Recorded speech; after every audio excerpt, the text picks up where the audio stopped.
morning, YouTube. I'm on the top of the hill near where I live in Cornwall. Beautiful day. If you can see the horizon behind me, look at that. Isn't that gorgeous? That's St Ives over there. I don't know if you can see it where I'm pointing. Maybe you can. The Bay of St Ives. It's just fantastic morning. And the birds have been singing in a really lovely way. They've just stopped. But I'm not thinking about birds or horizons or distances, even though there's lots to say about that. I'm really thinking about religion again. It's kind of obsessing me right now. And not so much specifically religion, but religion in relation to this word lukewarm, which I've come across a couple of times on videos I've been watching on YouTube. People accusing one another of being lukewarm Christians. Lukewarm, which is a fascinating word. So I've done a bit of reading around that and a bit of thinking to myself what that might mean. And there's several bits about it. Firstly, what do people mean when they accuse one another of being lukewarm Christians or lukewarm anything?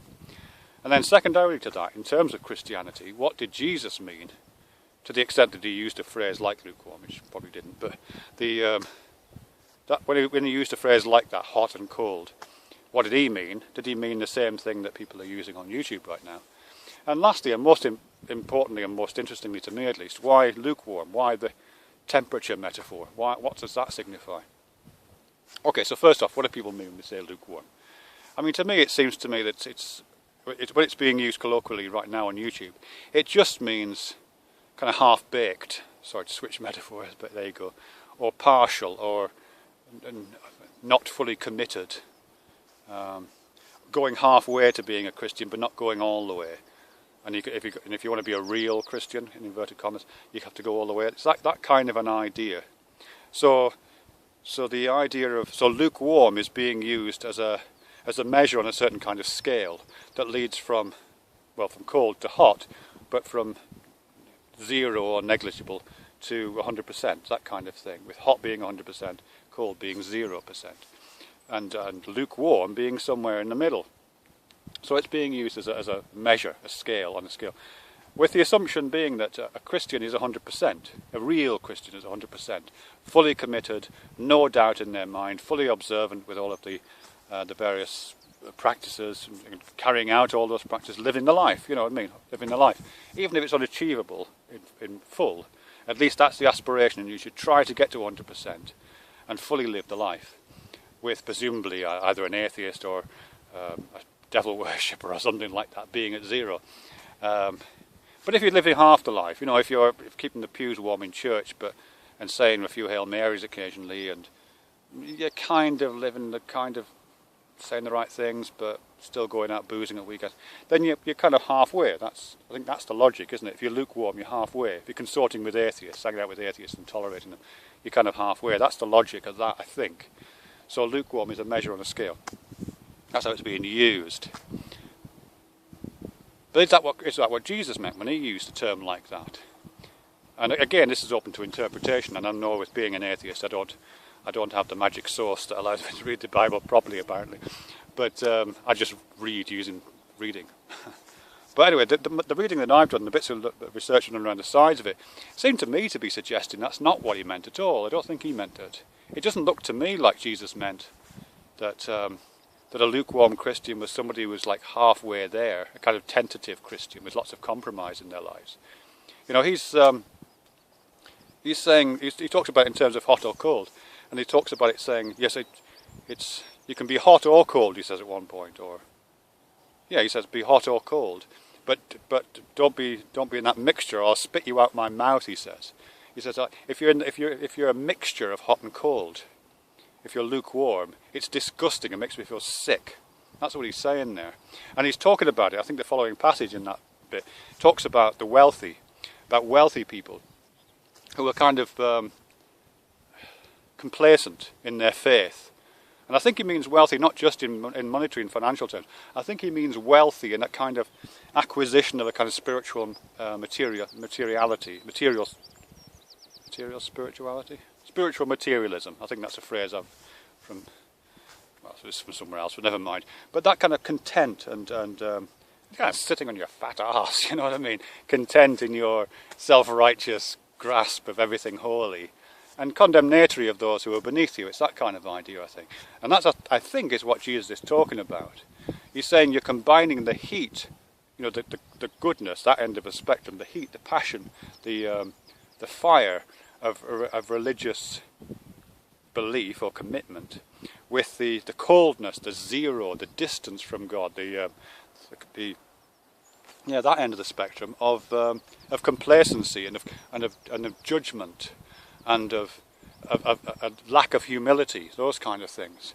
I think he elsewhere talks about the kind of fake humility that comes with that. You know, people who occupy that. It's not a middle position; it's a mixture of those two ends. He describes it elsewhere as a kind of fake humility, a sign and fury signifying nothing.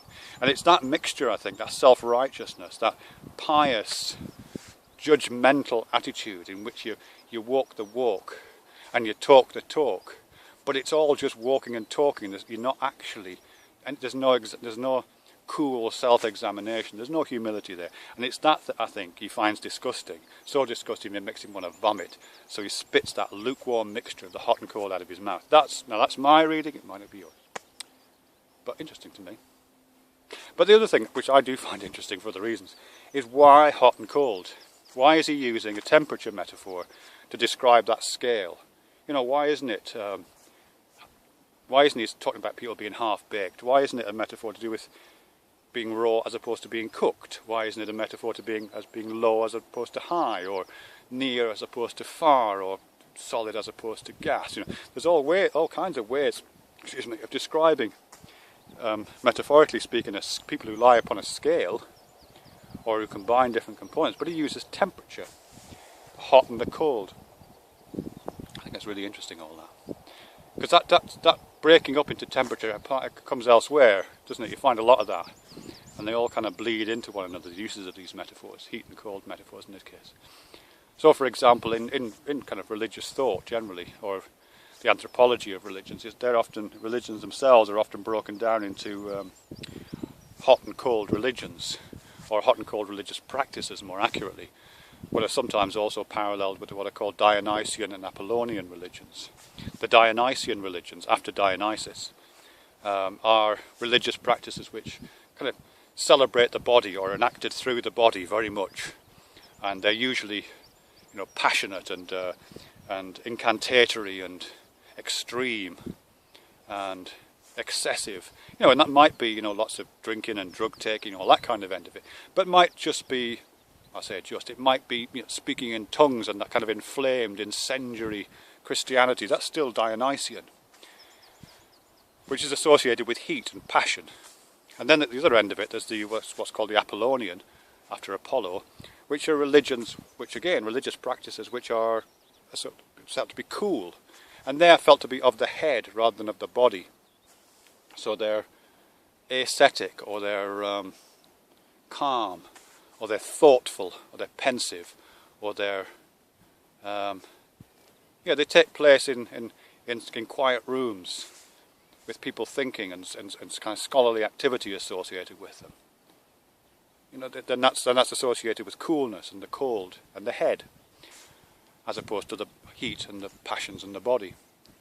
And they're associated with mind and thought, as opposed to the belly and feeling. And again, you find that quite a lot in this scale we're talking about. A lot of the it seems to me that some of the Christians that we're talking about right now on YouTube, who are kind of praising or are condemning the lukewarm in favour of the extreme, are also using this temperature metaphor.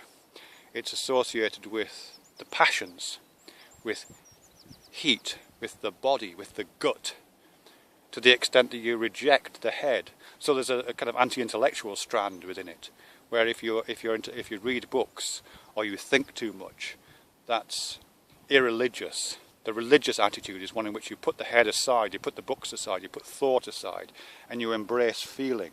You go for the passion, you go for the heat. You know, so again, that seems to be playing out.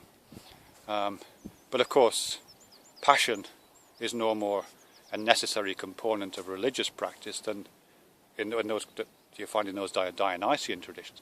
Than the cold is, the coolness, the head is that you find in Apollonian traditions. So there's something weird about that. And of course we all feel more attached to one or the other. There you go. So that's quite interesting from my perspective. yeah, just one last thing on that. Robert Wyatt died recently. Robert Wyatt was a great musician. I think he was with Soft Machine, was it? Robert Wyatt. I think he died in Europe, I think, in France, I think. But there was a note found with him. I think it was a bit of writing he was doing. It wasn't a suicide note or anything like that. I don't think, at least. A piece of writing. And it had something on it written like, in order to shine, you first have to burn.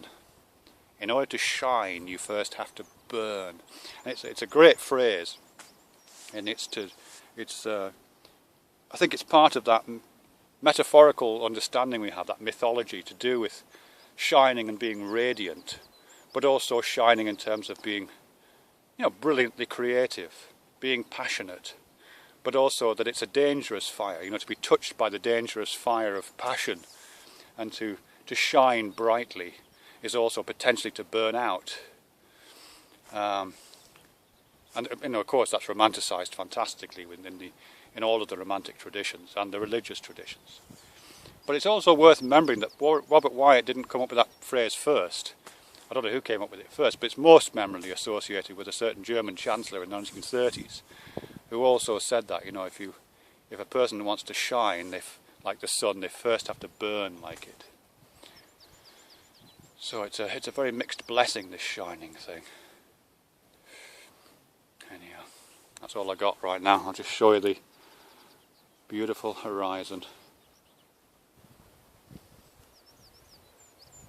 I'm sliding my gong on the chest of my slave.